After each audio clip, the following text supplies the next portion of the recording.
strikes, accidents happen. Be there when the calls come in. It's back-to-back episodes of Rescue 911. Next on Discovery Health Channel.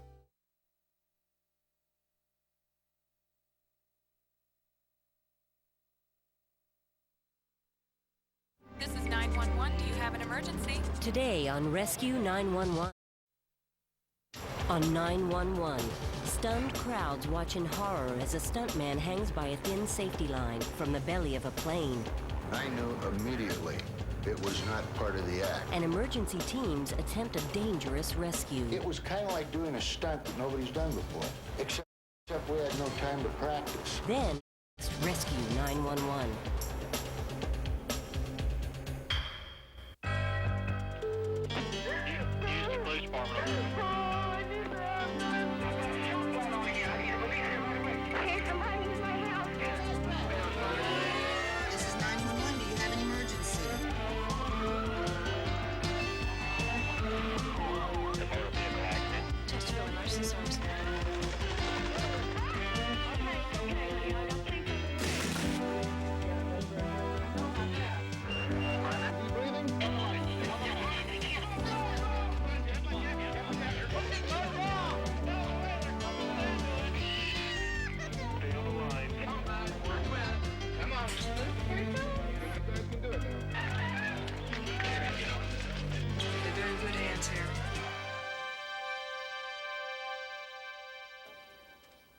Survival in a life or death emergency is often determined by decisions people make who don't even know the victim.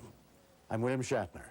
Tonight, true stories of people around the world in unusual danger and extraordinary efforts to save them on Rescue 911. We begin on a cool and cloudy day at a small airport outside Portland, Oregon. Most of the footage in this story was taped as events unfolded on June 15th, 1991.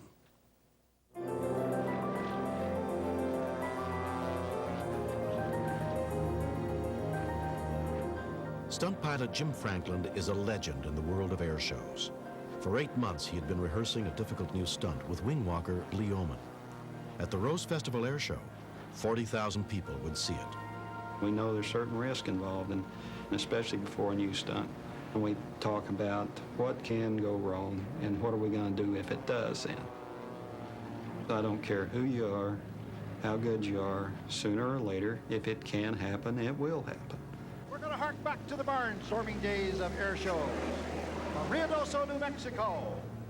At the controls of the Waco, Jimmy Franklin from Athol, Idaho. Lee Oman. Lee said to me, he says, Bill, he says, wait till you see my new act.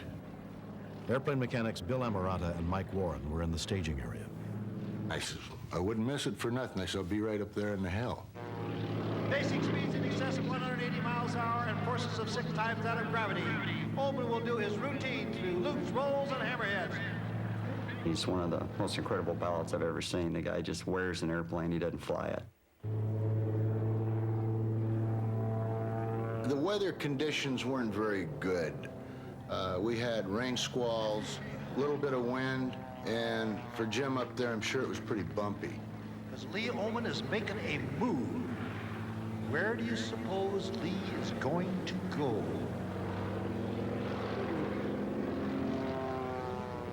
On the ground, pilot Michael Wiggins stopped working on his plane to watch Jim and Lee's new stunt. There's not many air show acts that I run up front to see because I'm usually busy with my own airplane and my own act, but it's always exciting. A good friend of Lee's, Bob LaFrance, had traveled more than 1,400 miles to see his show. It was incredible. I mean, this is the first time I'd ever seen it, and I don't know that anybody's ever even done that before, hung below the airplane. Now, if you were looking for a parachute, ain't got none. We've done the act in worse conditions as far as rough air. I was thinking that, boy, that's a lot of wind blast because he was being directed backwards by the wind, and it was taking a lot of strength.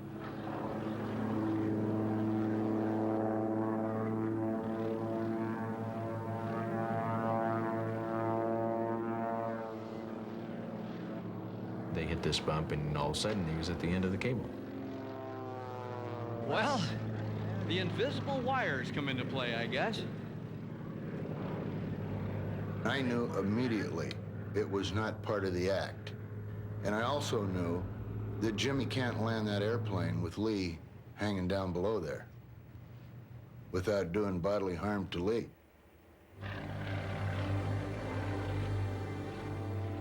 When we continue, My major concern was gas, because Jimmy had been up there for quite a while, and an airshow performer doesn't carry too much extra fuel.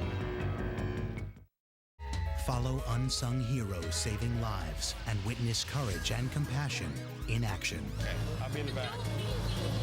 I'm gonna be in the back of the ambulance waiting for you. Paramedics, next on Discovery Health Channel.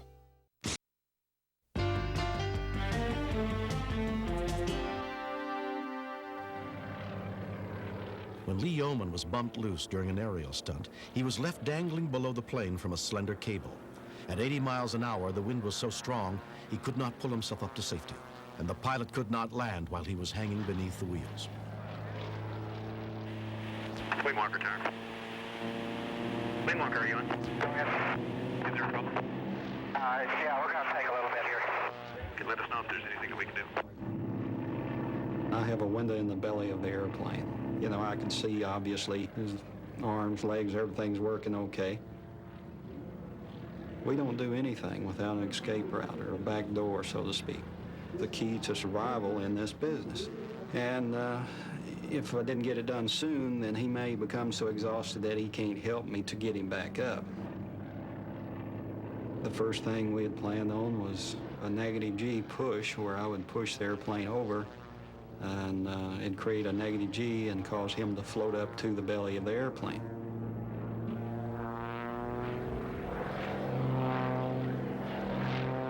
Where Lee came up to the airplane, there was no handles and he couldn't get a hold of anything, so he fell back down.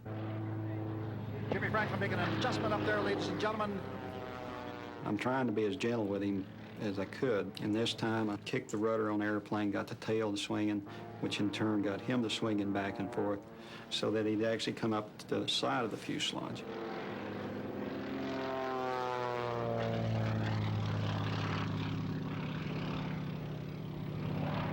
Didn't make it. My major concern was gas, because Jimmy had been up there for quite a while, and an airshow performer doesn't carry too much extra fuel. Wing walker turn. Go ahead. Okay, we can get another steerman airborne if you think that'll work. It'll be Bud Granley in the steerman.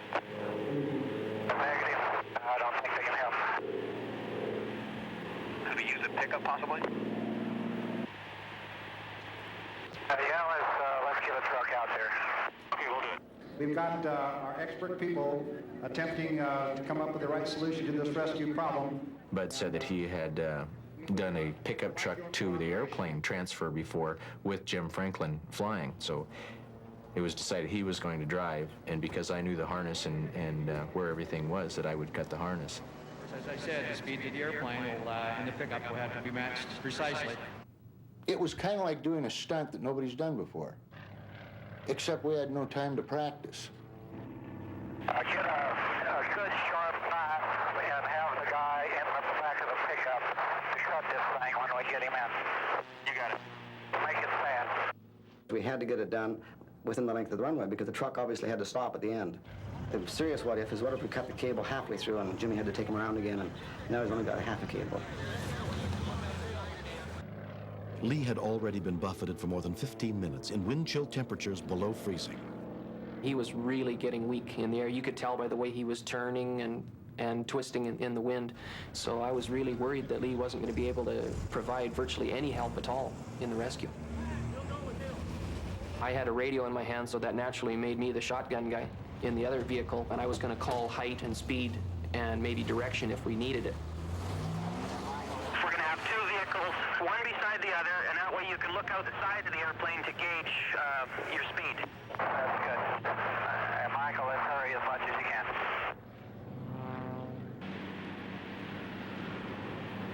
And we have people in the back of the trucks to grab a hold of him. Affirmative, we do have personnel. Is that correct? Okay. I'm going to be indicating about 65 to 70 miles an hour. Okay, rescue trucks, did you copy? You got it.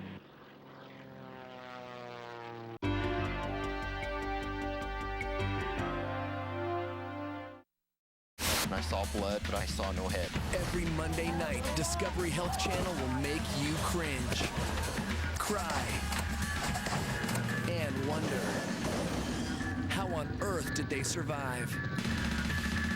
The answer is somewhere between the marvels of modern medicine and the pure power of the human spirit. Going up was easy, coming down was easy. So it didn't stop to bother me. All new Impact Stories of Survival, Monday night at 8 on Discovery Health Channel.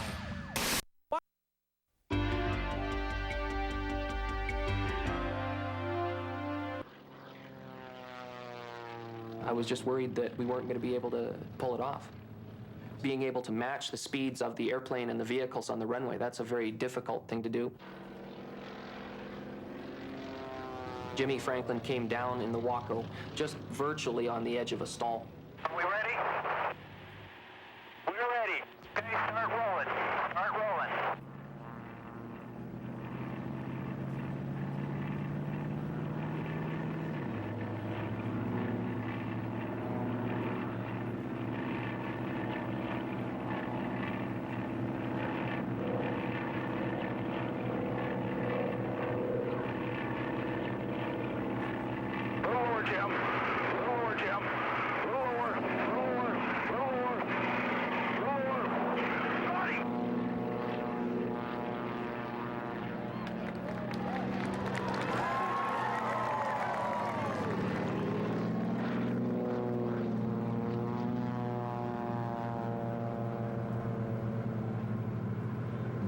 Got a hold of Lee and just has this big bear hug on him, and so I leaned over and I grabbed Lee's shoulder. I said, "Lee, you okay?" And he said, "Yeah, but I can't move." I felt just real ecstatic. Like, hey, I'm here. I'm alive. Feel good.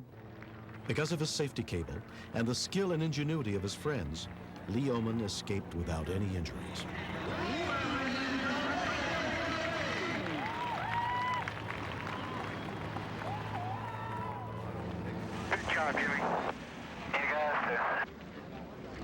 Hanging there too long. Waiting on back off again.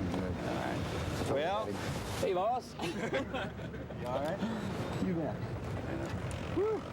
I was saying, well, he better do something quick. He's going to run out of gas. We call it dope on a rope now, but we're incredible friends, and this incident has added something to it, and we're even closer now. Was that a show or what? No, it's something else, man.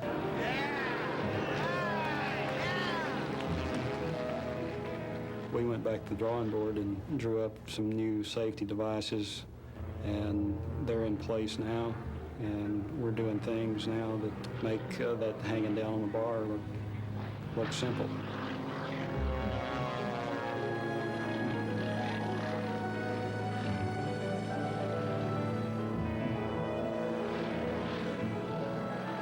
Being in the air is where I feel most comfortable at. It's the best seat in the house. It's the greatest thing there is.